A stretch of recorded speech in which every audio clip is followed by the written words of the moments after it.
Sir आपकी उनके साथ डायरेक्शन में पहली फिल्म थी कालिया।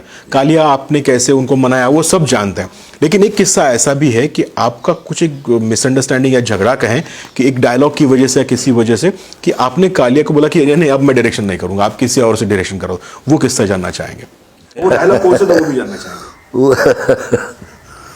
देखिए ऐसे झगड़े तो होते रहते हैं, लेकिन ये मेरा पहला झगड़ा था, मेरी पहली फिल्म थी।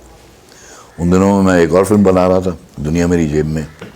वो कुछ 5 रील बन गई थी, अमित जी साइन हो गए थे कालिया में। इसके पीछे एक बहुत लंबी कहानी है जो मैं बहुत टाइम लग जाएगा अगर मैं वो कहानी सुनाऊंगा, लेकिन इतना है कि देखिए मेरे फादर राइटर थे और उर्दू उनकी ज़बान थी, और वो ऐसे राइटर थे कि वो कभी किसी एक्टर से को अपना डायलॉग चेंज नहीं करने देते थे, चाहे वो दिलीप कुमार साहब हो, चाहे वो कोई भी एक्टर हो। तो हम सब अलर्ट रहते थे कि भैया ये हमारे फादर जो है, अगर कहीं कॉमा ऐड कर दिया या एक फुल स्टॉप निकाल दिया एक्टर ने तो हमें जूते पड़ते हैं घर पे। तो I was also very strong in this कि what my father has written that has to be said. तो बात यहीं पे आ गई थी। उस दिन अमित जी आए, शायद उनका मूड ठीक नहीं था। एक मैंने सीन सुना दिया कि ये सीन करने वाला प्राण साहब के साथ में है, परवीन भाभी के साथ में। तो उन्होंने आते ही सुनते ही कहा कि मैं ये डायलॉग नहीं बोलूँगा। तो मैंने कहा सर क्यों नहीं बोलेंगे? उन्होंने नहीं बोलूँगा ना, मैं आ रहा हूँ सेट पे, मैं मेकअप करके पहुँच जाऊँगा। तो सेट पे आए तो उन्होंने देखा वही शॉट लगाया हुआ है मैंने। मैं भी बहुत ढीठ किस्म का आदमी था, मैंने भी वही शॉट लगाया जो मुझे वो डायलॉग चाहिए था, उसी डायलॉग से शुरू करने वाला था मैं। तो उन्होंने कहा मुझे कि मैंने तुम्हें कहा ना मैं ये डायलॉग नहीं बोलने वाला हूँ।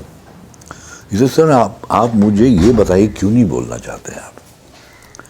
ये डायलॉग बहुत इम्पोर्टेंट है। कल रात को मैं अपने फादर के साथ में 3 बजे तक बैठा रहा हूँ और मैं कह रहा था कि डैड मुझे डायलॉग ताली वाला चाहिए, और ताली वाला डायलॉग नहीं है ये। तो finally he came up with this dialogue जो आप कह रहे हैं कि आप नहीं बोलना चाहते। मुझे मालूम है मुझे इस पे ताली मिलेगी। तुमने कहा तुम्हें कैसे मालूम? कितनी पिक्चर बनाई है तुमने? मैंने कहा एक ही बनाई है सर, यही बना रहा हूँ। मैंने कितने पिक्चरों में काम किया है? तो मैंने कहा जी 40, मैं गिनता तो नहीं हूँ, तब तक वो अच्छे, लेकिन आप बहुत बड़े स्टार हैं, बहुत बड़े एक्टर हैं, 40 पिक्चरों में तो काम कर चुके हैं आप। उन्होंने कहा मालूम है हर डायरेक्टर मुझे ये कहता है कि यहाँ पे ताली मिलेगी जनाब, ताली। और जब मैं थिएटर में जाता हूँ ताली हिले है। उन्हीं दिनों में वो मद्रास की एक पिक्चर करके आए थे देवर साहब की, दौड़ दो पाँच। तो मैंने कहा सर मैं इतना कह सकता हूँ, मैं अपनी माँ की कसम खाता हूँ, मैं अपने प्रोफेशन की कसम खाता हूँ, अगर मुझे ताली नहीं मिली मैं ये प्रोफेशन छोड़ दूंगा, मैं कभी डायरेक्शन नहीं करूंगा। लेकिन आपको भी कसम खानी पड़ेगी आज, अगर मुझे ताली मिल गई तो आप अपना प्रोफेशन छोड़ देंगे। आइए, अरे बाप रे। तो एक तो प्राण साहब बैठे हुए थे, परवीन भाभी बैठी हुई थी, मेरा पूरा यूनिट चुप बैठा हुआ था, काम नहीं हो रहा था क्योंकि मैं सेट छोड़ के चला गया था। मैंने ये कहा था कि अगर आप डायलॉग नहीं बोलेंगे मैं सेट छोड़ के चला जाऊँगा, आप कोई और डायरेक्टर ले लीजिए। तो मुझे रोक दिया था इकबाल सिंह प्रोड्यूसर ने, उन्होंने अंदर काम नहीं चल रहा है ना तो बैठो रहो। इतने में मुझे बुला लिया था वापस अमित जी ने, जब ये कन्फ्रंटेशन हुआ। तो उन्होंने जब ये सुना कि मैं उनसे कह रहा हूँ कि आप अपना प्रोफेशन छोड़ देंगे, वो झटके से उठे। तो वो हैं 6'4", मैं डर गया कि मुझे मारने के लिए उठे हैं। तो उन्होंने मुझे इग्नोर करके ऐसे ही एक अपना लाइटमैन खड़ा हुआ था, लाइट ऑफ थी क्योंकि मैं लाइट ऑफ करके चला गया था।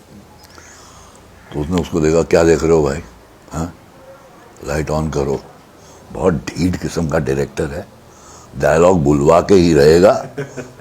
बोलता हूँ डायलॉग, चलो लाइट ऑन करो, सब बोलते हैं साहब आइए।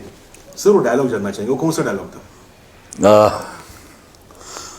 क्या है, प्राण साहब ने, इनकी हाथापाई हुई है, रिवॉल्वर प्राण साहब के पास वापस आ गया है और वो रिवॉल्वर तान देते हैं इनके छाती पे। अमित जी के। तब तक अमिताभ फरार हो चुके हैं जेल से, वो वाला। हाँ जी, ये भाग चुका है, भागा था जेल से, पकड़ा गया है भाई प्राण साहब। प्राण साहब कहते हैं कि तुम भागे हुए कैदी हो और मेरा फर्ज है तुम्हें जेल वापस पहुंचाऊं। अगर तुम नहीं गए तो इस रिवॉल्वर में जितना लोहा है मैं तुम्हारे सीने में गाड़ दूंगा। अब डायलॉग आता है इनका, तू आतिश दोज़ख से डराता है जिन्हें, वो आग को पी जाते हैं पानी करके। चला दीजिए गोली। ये नहीं बोलना चाहते थे वो। हाँ।